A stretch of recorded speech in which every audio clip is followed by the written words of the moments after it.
ভাই ডাবল ভাই জি ইয়াং ভাই। ম্যান, তো ওই যে আমাদের এই যে নদীতে যখন আপনার ব্রিজ ছিল না তখন এই মানুষে পারাপার হইতো যে কিভাবে?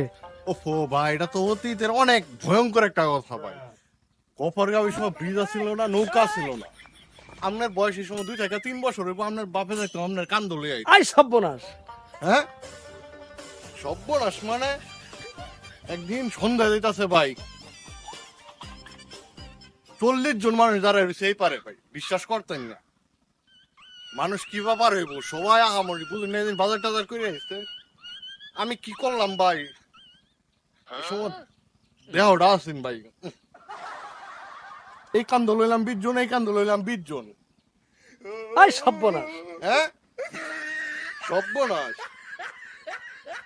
আইটটা আইটটা কান্দ 40 জন লেগে গেছে গাহি পারে। গফরগাঁওয়ের 14 গ্রামের মানুষ আসছে, এটা আমার কইতাছে এটা কি মানুষ না গফরগাঁওয়ের ডাহাই। এই সর্বনাশ! হ্যাঁ, সর্বনাশ মানে